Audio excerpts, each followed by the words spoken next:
dor insuportável.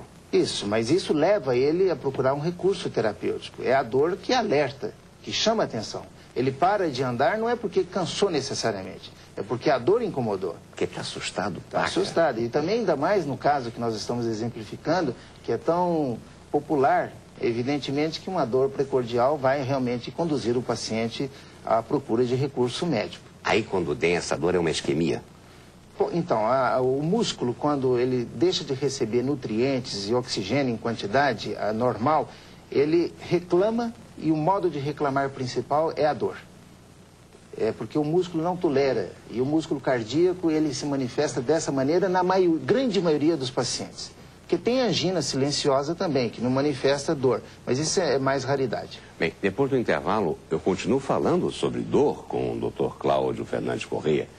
Você vai conhecer também o outro lado da moeda, gente que nunca sente dor, nem no caso de uma fratura de braço ou perna, e por isso mesmo corre risco de vida. Logo após os nossos comerciais, estão dando dor de cabeça aos concorrentes. E eu continuo falando de dor com o Dr. Cláudio Fernandes Corrêa. Cláudio, você já falou em analgesia congênita, que é a incapacidade da pessoa sentir dor. Mas o perigo está no fato de que ela não percebe os perigos que corre. Exato, e nas complicações que advêm desse fato. Então, é uma criança, por exemplo, eu tenho atualmente um caso que eu estou acompanhando junto com alguns colegas lá de Santos. Esse caso, essa paciente tinha um irmão com a mesma patologia que faleceu. Ela sobreviveu, mas ela sobreviveu até o presente momento e está bem orientada a respeito dessas defesas. Mas ela conta que quando mais jovem, colocava o dedo no fogo para mostrar para os coleguinhas que os outros queimavam e sentiam um mal-estar terrível. E ela fazia isso com prazer, assim, pelo menos o prazer de ver que não tinha o sofrimento. Em compensação, hoje ela não tem todos os fâneros da mão superior, da mão direita e esquerda, nos pés também ela teve fraturas e tem sequelas decorrentes disso. E as infecções desses processos inflamatórios é que podem levar à insuficiência renal e a óbito nesses pacientes. Mas por que essas pessoas dificilmente passam pela fase da puberdade? Exatamente porque elas não aprenderam a ter uma defesa, não sobrevivem por causa dessas complicações que nós citamos aqui. Todo tipo de dor deve ser tratado? Bom, todo tipo de dor merece atenção. Existem dores, por exemplo, a cólica menstrual. A cada 28, 30 dias, algumas mulheres apresentam cólica nesse período. Isso é um processo fisiológico para aquela paciente e merece tratamento sintomático daquele momento. Não quer dizer que a pessoa, por ter uma fisiologia que evolui na menstruação com dor, não mereça tratamento. Merece.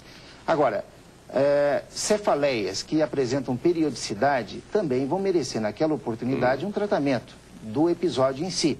Ninguém precisa ter sofrimento. Ninguém precisa. No pós-operatório, hoje, em cirurgias cardíacas que demoravam a recuperar por causa de um pós-operatório sofrido, hoje coloca-se um catéter, usa-se uma substância, o paciente tem uma recuperação muito mais rápida, porque ele inicia um programa de reabilitação, de fisioterapia respiratória muito mais precoce, porque isso gera menos dor.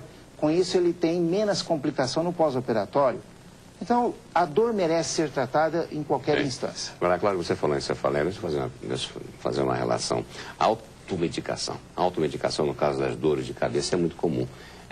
Isso pode agravar o problema? A pessoa chega na farmácia, compra o comprimido e... Parabéns, porque isso no nosso país é um péssimo hábito. E muitas vezes diagnósticos da automedicação, muitas vezes o diagnóstico precoce, que ia justificar a cura de uma determinada doença, é protelado exatamente pela automedicação, camuflando o sintoma dor.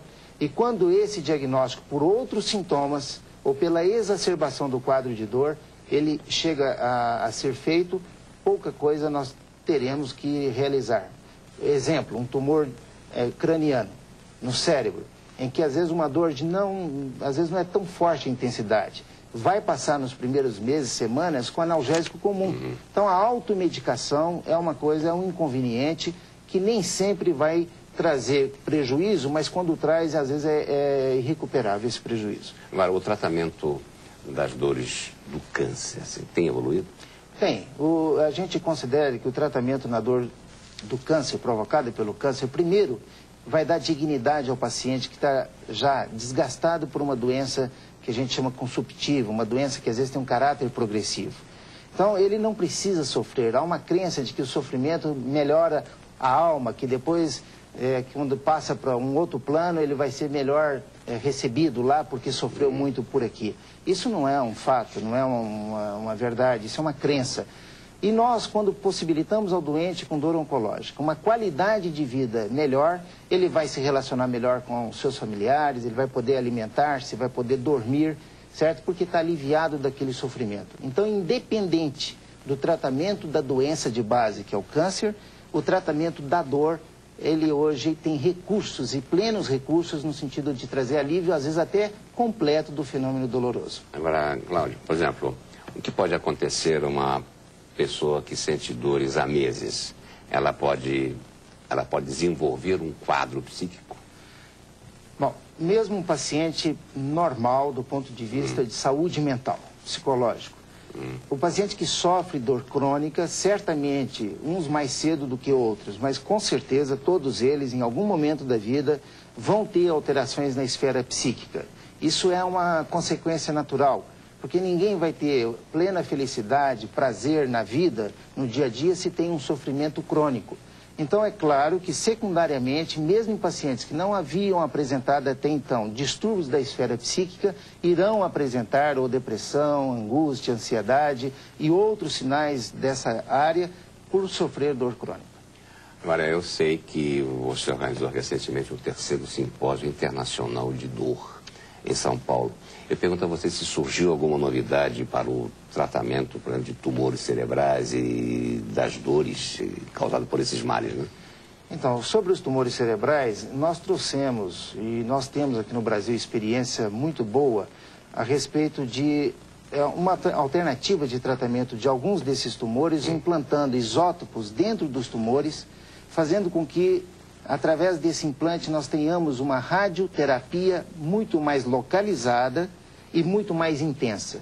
Conclusão, nós conseguimos, através da radioterapia mais intensa, necrosar aquele tumor e as áreas cerebrais distantes do tumor ficam protegidas.